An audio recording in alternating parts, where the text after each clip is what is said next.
ప్రస్తుతం అయితే నేను ఖైరతాబాద్‌కు సంబంధించిన ఈ గణేషుని విగ్రహం 1954 నుంచి కూడా ఇక్కడ పెట్టడం జరుగుతుంది.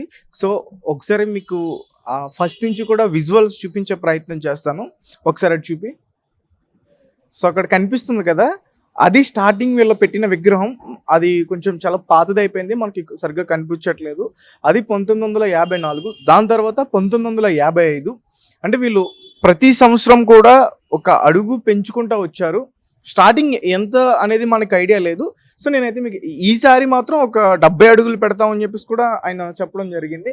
దాని తర్వాత 1955, 1956, 1957, 58, 59, 60, 61, 22 అలా మొత్తం కూడా ప్రతి ఏడాది ఒక అడుగు పెంచుకుంటూ వచ్చారు.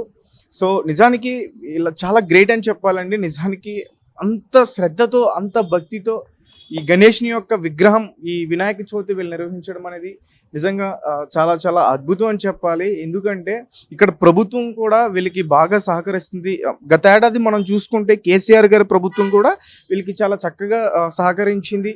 ఎందుకంటే ఒక భారీ విగ్రహాన్ని తీసుకెళ్ళి మనం నిమజ్జనం చేయాలంటే అది చాలా సాహసం అనే చెప్పాలి. అయినప్పటికీ కొన్ని క్రేన్ల సహాయంతో దాన్ని తీసుకెళ్ళి వీళ్ళ నిమజ్జనం అత్యంత ప్రత్యేకంగా అందరూ చూసే విధంగా కొంతమంది చిన్నపిల్లలైతే ఆ విగ్రహం నిమజ్జనం టైంలో ఎమోషనల్ అయిపోయి, చిన్నపిల్లలనే కాదు, ఆల్మోస్ట్ నేను అందరు పెద్దవాళ్ళందరూ కూడా ఆ నిమజ్జనం చూసి ఎమోషనల్ అయిపోతాం. ఒక ఎమోషనల్తో కూడిన ప్రత్యేకమైన ఈ ఖైరతాబాద్ విగ్రహం అంత ప్రత్యేకత ఉంది దీనికి.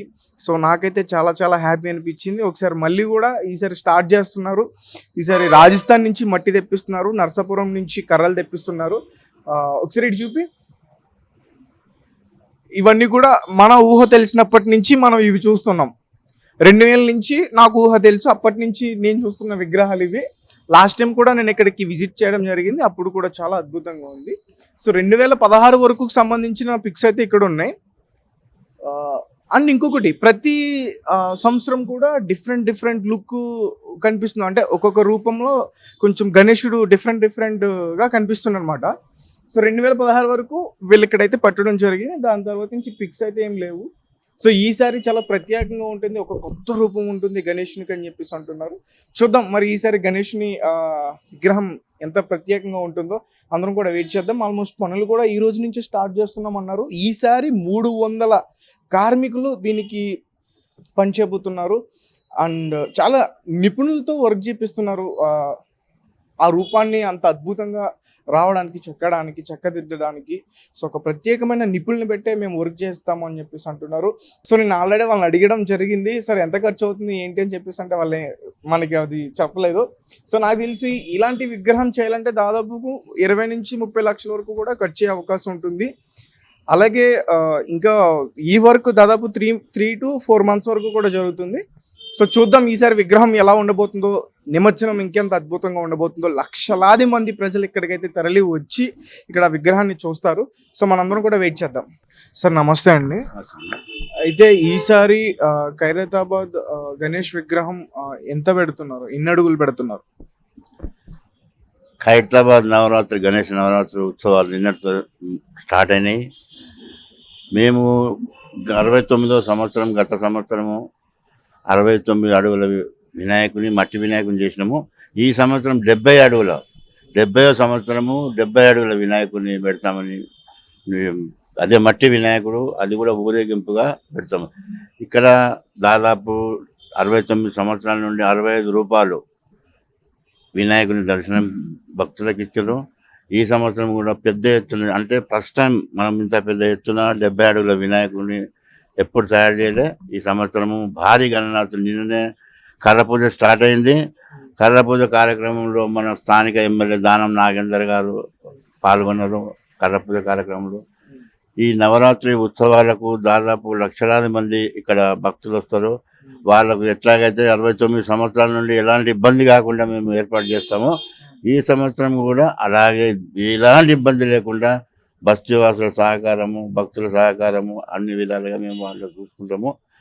ఈ వినాయకుని ఉత్సవాలు చాలా బ్రహ్మాండంగా సంవత్సరం చేస్తాము. గత సంవత్సరం మా చైర్మన్ గారు చనిపోయిండు, సింగర్ సుదర్శన్ గారు. ఆయన కోరిక మీద 70 అడుగుల వినాయకుడు పెట్టమని అప్పుడు చెప్పినుండే. ఆయన కోరిక మీద మేము 70 అడుగుల వినాయకుడు మట్టి వినాయకుడు పెడుతున్నాం ఈసారి. ఫస్ట్ టైం మన చరిత్రలో కనివిని ఎరగని రీతిలో మనకు హైదరాబాద్లో ఇంత పెద్ద గణనాథుని తయారు చేస్తామంటే ఈ ఫస్ట్ టైము. ఈ వినాయక చవితి వరకు కంప్లీట్ అయిపోయింది. దాదాపు 200 మంది కార్మికులతో గత సంవత్సరం స్టార్ట్ చేస్తుంటే ఈ సంవత్సరం 300 మంది కార్మికులు ఎక్స్ట్రా పెట్టి రాత్రి పగలు, ఎందుకంటే టైం లేదు కాబట్టి కథలు ఇప్పుడు మన నరసాపురం నుండి, ఆంధ్ర నరసాపురం నుండి, అడవి నుండి కథలు కటింగ్ అయిపోయినాయి. కథలు 2-3 రోజులు వస్తాయి. మచిలీపట్నం నుండి వెల్డర్స్ వస్తారు, వాళ్ళు కూడా 20 మెంబర్స్ వస్తారు వెల్డర్స్. ఆదిలాబాద్ నుండి వాళ్ళు వర్కర్లు వస్తారు, కార్పెంటర్. ఒక్కొక్క ప్రాంతం నుంచి ఒక్కొక్కరు వస్తున్నారా? ఆదిలాబాద్ నుండి ఫస్ట్ ఆదిలాబాద్ వాళ్ళు వస్తారు, షెడ్ చేస్తారు. దాని తర్వాత వీళ్ళు వస్తారు వెల్డర్స్ మచిలీపట్నం నుండి. ఆ తర్వాత చెన్నై నుండి మట్టి కార్మికులు, మట్టి కళాకారులు వాళ్ళు వస్తారు. అట్లా రాజస్థాన్ నుండి ఫినిషింగ్ వర్క్ చేసేవాళ్ళు, అట్లా అన్ని ప్రాంతాల నుండి. ఇప్పుడు కలకట్టా నుండి మట్టి ఆర్టిస్ట్ ఉన్నాడు, ఫేమస్ మట్టి ఆర్టిస్ట్ జోగారావు గారు. అట్లా మరి మెయిన్ ఆర్టిస్టు రాజేందర్ గారు, శిల్పి రాజేందర్ గారు గత 40 సంవత్సరాల నుండి ఈ ఖైరతాబాద్ వినాయకుని చేస్తుండు. ఈ సంవత్సరం కూడా ఆయన్ని. ఈ ఖైరతాబాద్ విఘ్నేశ్వరుని 70 అడుగుల వినాయకుని విగ్రహ రూపము మేము 15 రోజులలో మనం మా విగ్రహ రూపాన్ని మేము ఇక్కడ డిస్ప్లే చేస్తాము. ఈసారి అంటే ఈ విగ్రహాన్ని ఈసారి ఏ రూపంలో చూడొచ్చు? అంటే ప్రతిసారి కూడా ఒక్కొక్క రూపాన్ని మీరు ఇక్కడ చూపిస్తున్నారు కదా, ఈసారి రూపం మేము ఇప్పుడు చెప్పలేము. ఒక 15 days పడుతుంది. ఇక్కడ డిస్ప్లే చేస్తాము. అది కూడా అందరినీ పిలిచి రూపాన్ని అడుగులో మాత్రం 70 అడుగులు ఉంటుంది. 70 అడుగులు రూపం ఎప్పుడు ఎవ్రీ ఇయర్ లాగా 15 days తర్వాత రిలీజ్ చేస్తాం. ఆ రూపం అనేది భగవంతుని రూపాన్ని మేము 15 days తర్వాత ఇక్కడ డిస్ప్లే చేస్తాము ఆ రోజు. కానీ అడుగులు మాత్రం 70 అడుగులు ఉంటుంది. అంటే ఈసారి ప్రత్యేకమైన ఎయిర్పోర్ట్లు ఏమైనా చేస్తున్నారంటే ప్రతిసారిలా కాకుండా? చాలా ఇప్పుడు 70 అడుగుల భారీ గణనాథుడు అంటే ఇక దాని గురించి స్పెషల్గా చేయాలి. 200 మంది కార్మికులు ఉంటుండే అప్పుడు. ఇప్పుడు 100 మందిని ఎక్స్ట్రా పెడుతున్నా. ఎందుకంటే దాన్ని స్కెచ్చరు, దాని డిజైనింగు, దాని వెల్డింగు రాత్రి పగలు చేస్తేనే వినాయకుడు తయారు చేస్తాడు. ఇది స్పెషల్గా ఉంటుంది అట్రాక్షన్. ఫస్ట్ టైం మన ఇండియాలో 70 అడుగుల వినాయకుడు, ఊరేగింపు వినాయకుడు. వేరే ప్రాంతాల్లో 110 పెట్టారు, 100 అడుగులు పెట్టారు, కానీ అక్కడే డ్రై చేసారు. కానీ మనము ఖైరతాబాద్ వినాయకుడు ఊరేగింపు వెళ్తుంది. 70 అడుగుల వినాయకుడు, వినాయక సాగరం, హుస్సేన్ సాగర్లో నిమజ్జనం చేస్తాము. అట్లాంటి ప్లాన్ చేసినాము. ఊరేగింపు కూడా మేము అన్ని విధాలుగా ప్రభుత్వ సహకారం ఉంటుంది మాకు. ప్రతి సంవత్సరం ఏ ప్రభుత్వమైనా కానీ మాకు అన్ని విధాలుగా సహకరిస్తారు. ఈ సంవత్సరం కూడా మాకు సహకరిస్తారని వాళ్ళు చెప్పారు. అన్ని విధాల సహకారం ఉంటుంది. బస్తీ ప్రజల సహకారం, భక్తుల సహకారము, ప్రభుత్వ సహకారము అన్ని విధాలు ఉంటుందని మేము మనవి చేస్తాం. కాదు సార్, అంటే ఈ విగ్రహానికి సంబంధించిన మట్టి అంతా కూడా ఎక్కడి నుంచి తీసుకొస్తారు? ఏ మట్టితో చేస్తారు? అది ఎక్కడి నుంచి వస్తుంది అసలు? మట్టి ఎన్ని టన్నులు పడుతుంది దీనికి? క్లే మట్టి రాజస్థాన్ నుండి వస్తుంది. దగ్గర 800 బ్యాగులు, అంటే 35 kg బ్యాగులు ఉంటాయి. 800 బ్యాగులు ఉంటుంది. మళ్ళీ కొంచెం తక్కువ పడితే 1000 బ్యాగులు కంప్లీట్గా మట్టి రాజస్థాన్ నుండి డైరెక్ట్ లోడ్ ఇక్కడ వస్తుంది. అక్కడ తెప్పించిన ఈరోజే మార్నింగ్ ఆర్డర్ ఇచ్చేసినాము. ఆయన ఒక 2-3 daysలో వాళ్ళు లోడ్ అవుతుంది. ఎందుకంటే వర్షాల కారణంగా లేట్ అవుతుంది. రాజస్థాన్ నుండి రావాలి కదా డైరెక్ట్ లోడు. మట్టి అక్కడ నుండి తెప్పిస్తాము. కర్రలు మాత్రం నరసాపురం, అడవుల నుండి నరసాపురం. స్టీల్ మాత్రం సికింద్రాబాద్ శంకర స్టీల్ వాళ్ళది. అట్లా అన్ని ప్రాంతాల నుండి చేసి చాలా బ్రహ్మాండంగా చేస్తాం. ఈసారి వినాయకుడు మాత్రము చాలా ప్రత్యేకత ఉంటుంది ఈసారి. అంటే భక్తులు కూడా ఎక్కడెక్కడి నుంచో ఇక్కడికి ఎక్కువ తరలి వస్తూ ఉంటారు చూడడానికి. అంటే వాళ్ళకి ఈసారి ఏమైనా ప్రత్యేకమైన ఏర్పాట్లు చేస్తారా?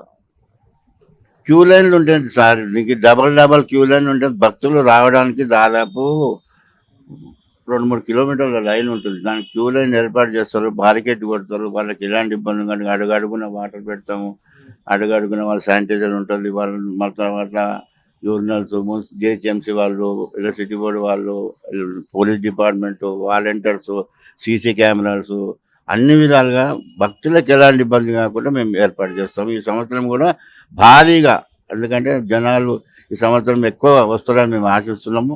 ఎందుకంటే భక్తుల క్యూ లైన్ కూడా ఎక్కువ ఉంటుంది. దాని మీద తట్టుకోవడానికి అన్ని విధాలుగా మేము ఏర్పాటు చేస్తాం sir. Thank you so much.